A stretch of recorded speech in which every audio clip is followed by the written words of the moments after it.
My dearest Winifred, I hope you had a wonderful Christmas and New Year's Eve with your parents in Library. We stayed in Rivervale and had dinner with my mother's cousins and their families. Those poor kids were only interested in how many presents they would get. No music, no dancing, no stories.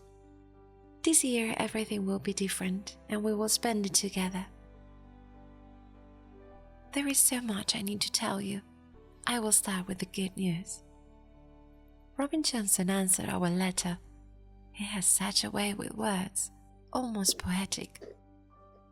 It seems he got the meaning of our question perfectly and wrote, "The beauty and cycles of nature are fascinating. Some wildflowers and clovers return year after year until it's their time to return to the ground and give way to new sprouts. The dear Florence Sinclair left her house to Bonnie, who continued to welcome their friends for many more years. Our grandparents, who visited the house regularly, founded a school and children's home. Sinclair House is still functioning and you can visit it and bring donations anytime you wish." He also mentioned that my solicitor, Annalie Woodhart, could help us schedule a visit to the house. Maybe you can ask someone at your school if they have heard of it. And that's not everything. He invited us to the farm too, the same one that our grandmothers used to visit every spring with Aunt Florence. They are working on the farm at the moment, and several farmers from New Valley will gather for a winter festival on the last week of January. He said he will let us know the date soon. I really wanted to move to Vermont Hill this winter, but going through my employment contract, I found out that I need to work 3 more months after I quit. I tried to talk to my parents, but they won't allow me to leave earlier than that, so I'm afraid I will have to move next spring. In the meantime, I will visit you as many times as I can to enjoy the coziness of your home and your delicious food, and to help you plan your school activities, of course. I look forward to hearing from you soon. With love, Chloe.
sweet, sweet Chloe.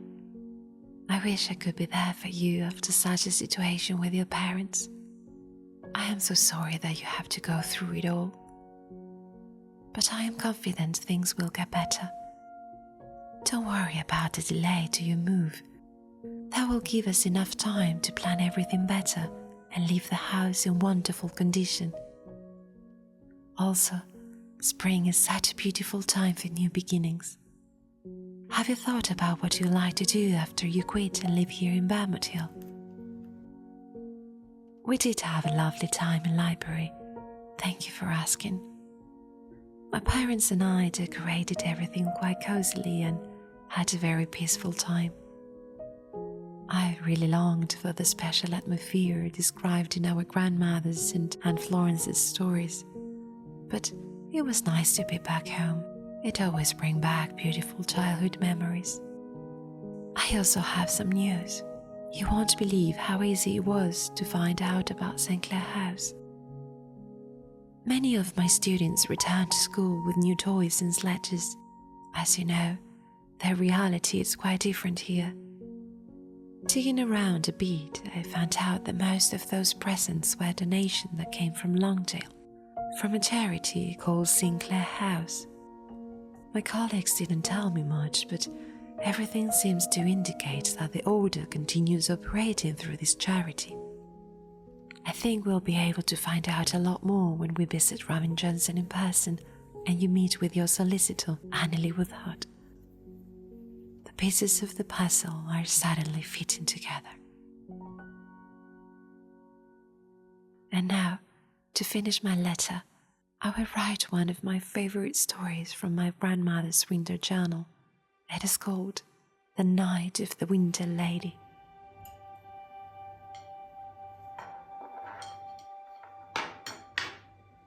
Rose and I love our room at Aunt Florence's. We always looked forward to visit her and sleeping in that room. But since we moved here and the room is ours, our favorite nights are the ones spent in the main room by the fireplace, hearing Aunt Florence's stories. Last night was one of the best ones. First, Rose and I carried the mattresses and blankets into the room, while Aunt Florence and Bonnie were preparing the hot water bottles and some sweet treats. Then they asked us to make the beds and light all the candles. They brought trays with tea, pastries and chocolates. When everything was ready, we sat down on our makeshift beds and Aunt Florence picked up an old book with a beautiful white cover and a gilt spine. We all waited silently for Aunt Florence to find her favorite fable. The sound of falling snow and whispering wind was interrupted by turning pages, the crackling of fire, and the clinking of teacups. Aunt Florence loves stories about witches, so she picked one that kept us on the edge of our seats and laughing for many hours.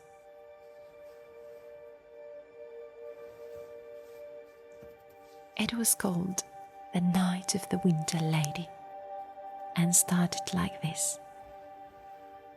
It was a cold night and the wind was blowing furiously against the wooden roof.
My dear Winnie, your letters bring me so much joy.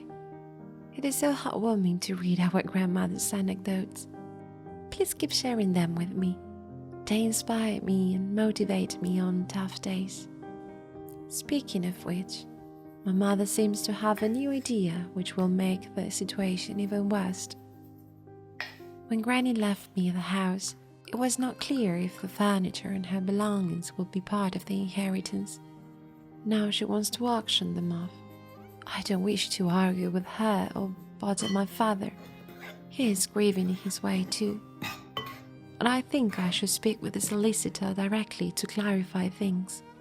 It would also be an opportunity to ask her about Sinclair House.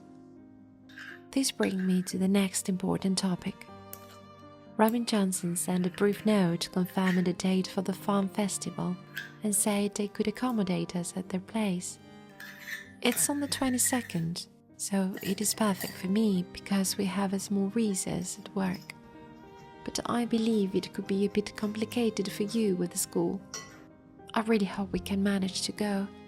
You know how much I love farms and animals, and to be honest, I'm so intrigued by his way of writing that I can't wait to meet him in person and find out more about what he does. You asked me if I had thought about my future in Bergmatil.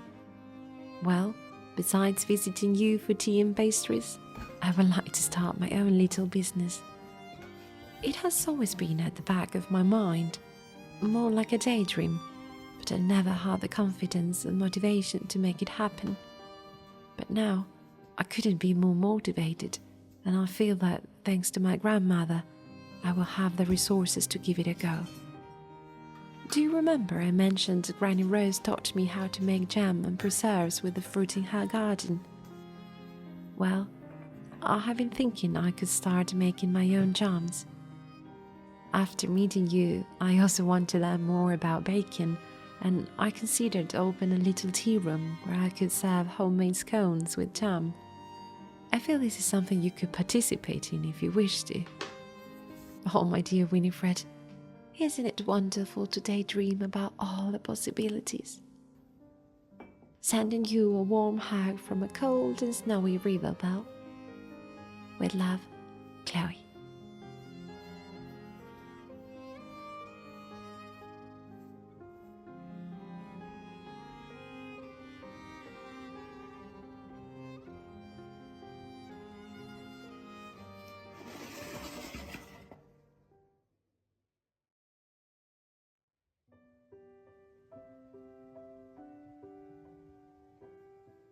Winter at Florence's smells of spices and oranges.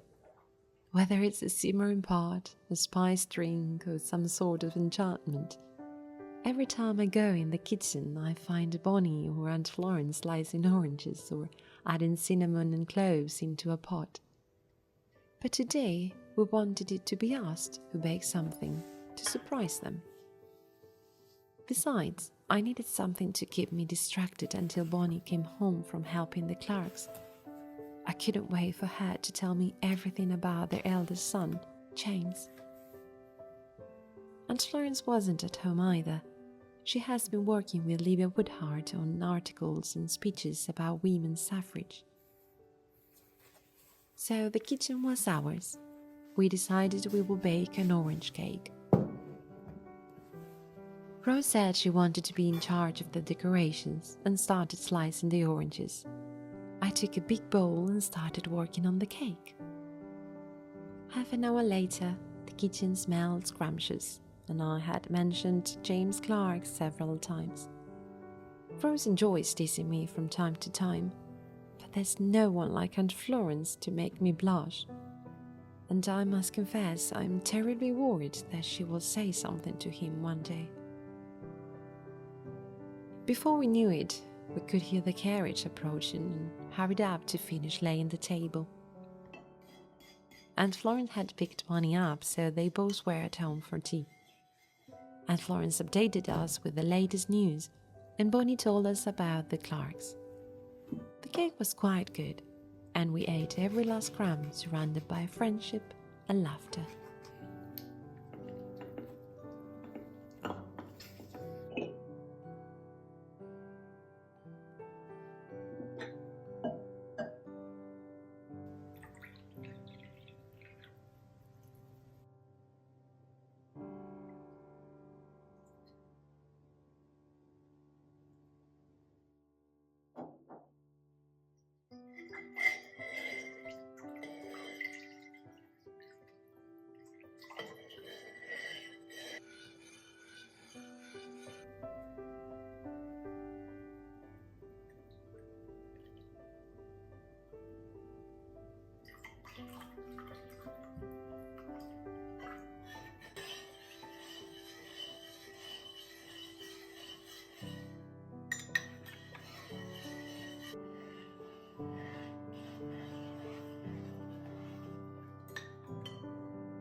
is a nice evening. The candles are flickering, and it's so cold I can see my breath as I write these lines. The rest of the house are sitting by the fireplace, but I am at Aunt Florence's desk, so I don't continue to bore them all with my thoughts about James Clark. I still can't believe Aunt Florence has invited him and his brothers to build a snowman and drink hot chocolate by the fireplace over the weekend. The truth is, that is what we have been doing most Sundays since winter started. And it has been so much fun that it would be quite selfish not to share those moments with them.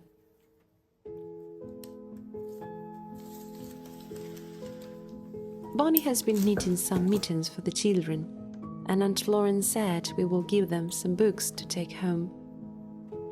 I really admire her kindness and perspective on life.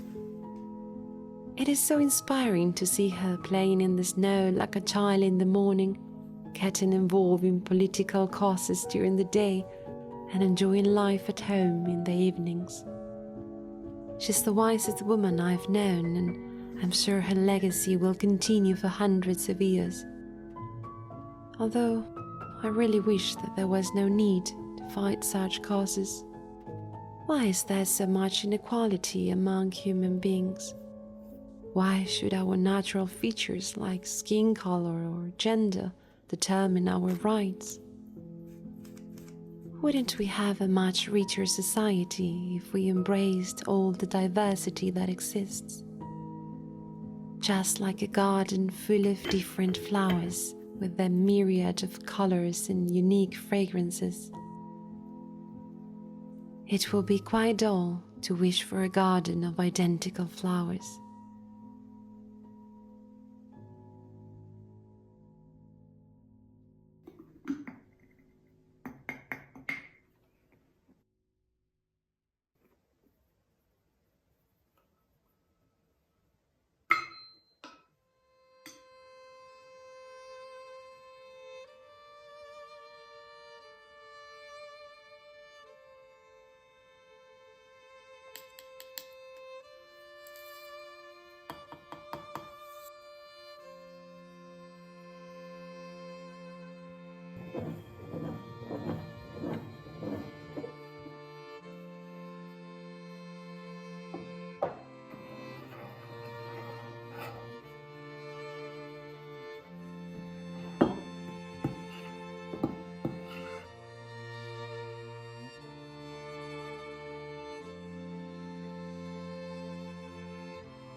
My dear Chloe, your letters are like a warm hug to my soul. I can't put into words how much I enjoy them. I feel each of our letters is a continuation of our grandmother's story, and it makes me happy to think they might be watching us, feeling proud of the wonderful friendship we have. For that reason, I always try to make these moments of reading and writing a special occasion. This time, I am enjoying a cup of spiced tea and a piece of pie. I baked quite a lot today. You do well not to argue with your family. That is something that the lovely Rose would be pleased about. But I believe it is the right thing to do to speak with Mrs. Woodhart about the furniture. She will give you the right advice and put your mind at ease about the whole situation. Unfortunately, I won't be able to go to Robin Johnson's Farm Festival. We are taking the kids on an excursion to visit another school on that day. It's such a pity I can't go, but please go if you like. I think you might know something else about Rose. And also, you're so curious about him, it is a chance you can't miss. Your dreams and plans sound absolutely wonderful, and, of course, I will be there to help you with everything.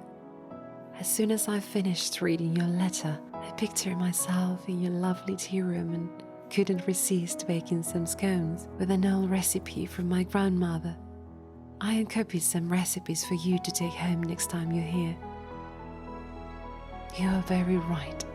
I could spend hours imagining all the possibilities. But let's not forget what Aunt Florence once said. Dreams motivate us, but actions and purpose define us.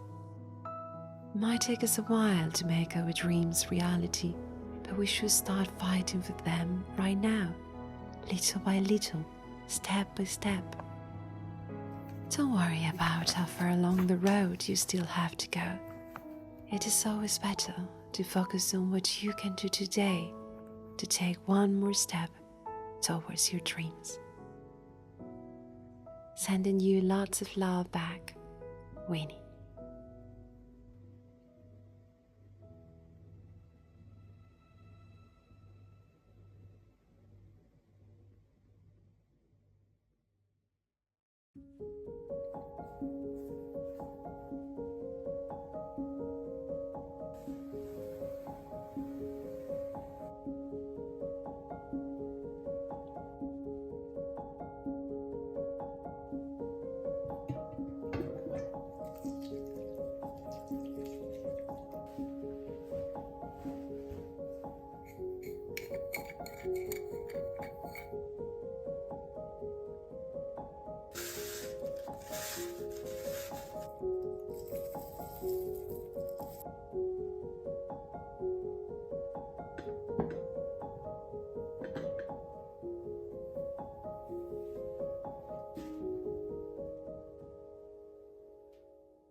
My dear Winifred, I might arrive at your place before this letter does, but there is so much to tell you that I couldn't help but write to you anyway. Oh, Winnie, I don't know where to start.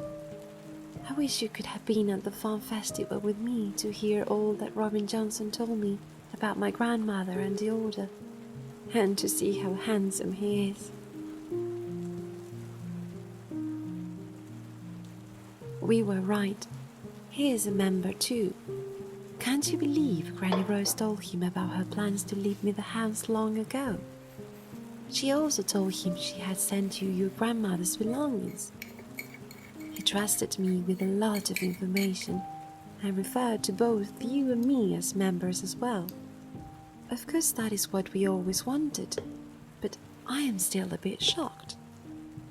My solicitor, Annalie Woodhart, is also a member, and it was her who informed the rest of the order about Granny's passing. I will tell you about the conversation I had with her as well, but let me continue with the news about the order. If I understood everything correctly, the order has two sides. A public one, which is Sinclair House, including the school, the children's home, and support to other schools like yours. But there is also a secret side involved in causes like the ones your grandmother described in her journal. Robin said that there are many members working in different government bodies or exerting influence on politicians. I know you will also like this part.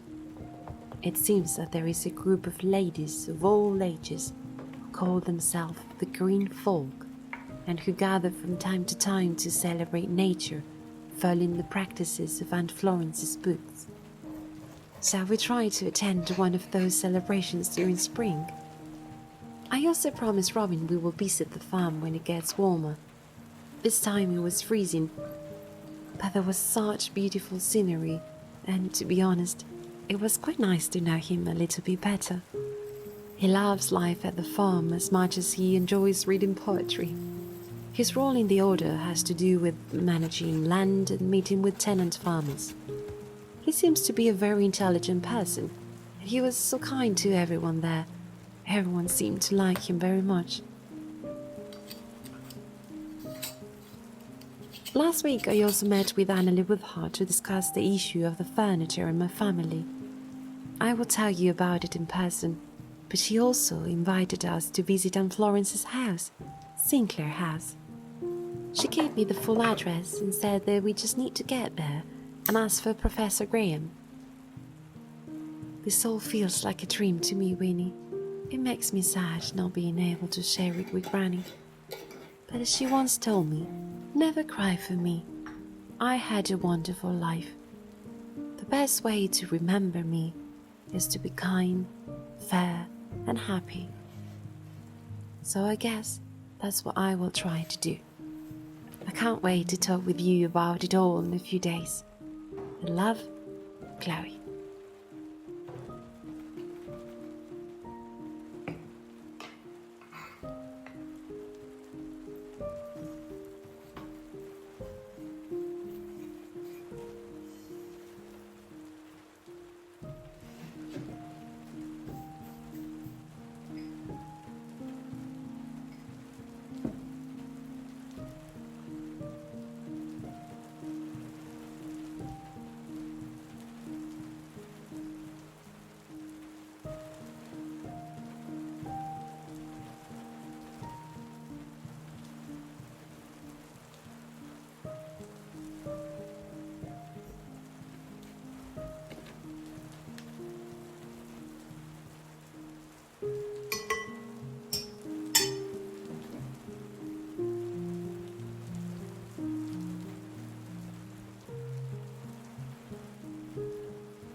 Dear Diary, I rarely write on a Friday evening, but since Rose isn't here this week, I have been spending more time writing poems and reading books. Poor Rose.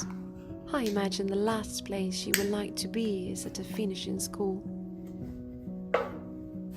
And Florence told her that she can learn a great deal from any experience if she makes up her mind firmly that she will.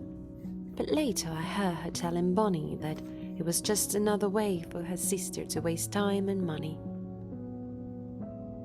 Rose's mother thinks we learn too much history and too few manners. At least she hasn't removed her from school yet. Tonight we will go to bed early, and tomorrow we will plan what to bake for Rose's return. We will probably stay indoors this time. It is too windy and stormy. Luckily last Sunday we had a lot of fun in the snow and playing the violin by the fireplace with the Clarks. And Florence and Bonnie prepared a huge pot of hot chocolate and some bread, while the Clarks brought a delicious pie. Before it got dark, and Florence took them home in her carriage, giving them the mittens Bonnie had knitted, a sack of potatoes, and the books Rose and I had chosen from the library. Rose won't believe me when I tell her what happened. Among the books we gave them, there was my favorite poetry book. I must have forgotten, but it seems I left one of my own poems in it, and James Clark found it. It was a love poem called The Paper Flower. On his way to school, he asked Aunt Florence about the author, and she told him it was me. Today at school, he approached me with a paper flower he made himself. Aunt Florence finds it very romantic and teases me about it, but I felt so embarrassed that I blush every time I think about it. He is so handsome and amiable. I think I may feel this way about him for the rest of my life.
My darling friend Chloe, it was so nice to have you here again. We always have so much fun. As I was reading my grandmother's journal this morning, I was thinking that many of our daydreams and wishes seem not that impossible anymore. It is funny how time holds the answers to everything. No one could have imagined everything that has happened since you sent me that first letter, and at the same time, Rose had planned it all. I wonder what else the future holds for us. It would be funny to reread our letters in a few years and realize that, again, time would put everything back on track. Just like it did for my grandmother. It is so heartwarming to read her anecdotes about the first times she saw my grandfather, and the way she writes about the Clarks, not knowing that she would become a Clark herself. I am so excited about tomorrow's visit.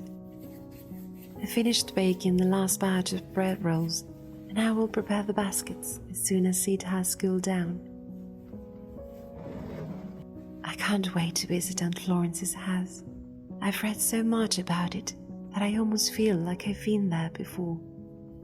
Of course, it will be quite different to what it was back then, but I am sure it will feel familiar anyway. If my train isn't late, I should be there on time. I hope we arrive at the same time, but I wrote down the name of Professor Graham just in case. You know, I tend to forget everything quickly. I am enclosing a new short story I wrote for my students for you to read on your way back home. Looking forward to seeing you. With love, Winnie.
My dear Winnie, is this all a dream?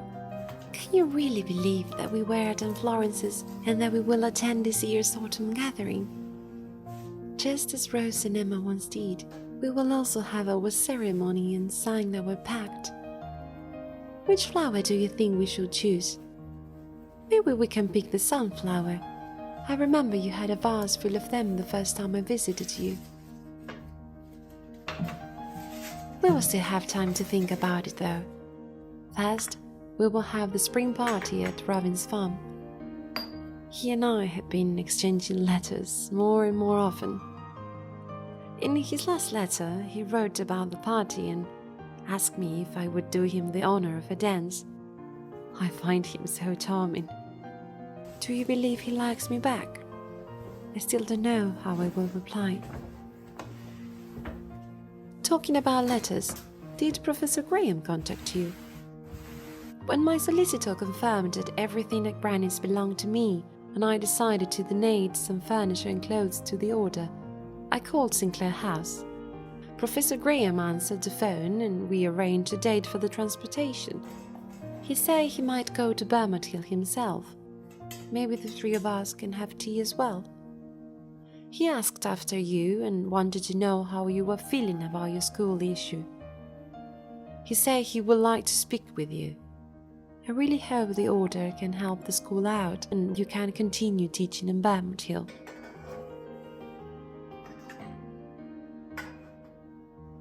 Soon it will be spring and I will be moving to Rose's house, my new home. Can you believe it? Thank you for sending me all those ideas and drawings. I loved them. We will leave the cottage and the garden as beautiful as Rose once had them. I've also been thinking about some ideas for my little tea room. I cannot wait to be in Bermond Hill. It will be a busy but wonderful spring. And now, my dear friend, it's time for me to go to bed. Sending you a big hug. Until next weekend, with love, Chloe.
Dear Winifred, I hope this letter finds you well.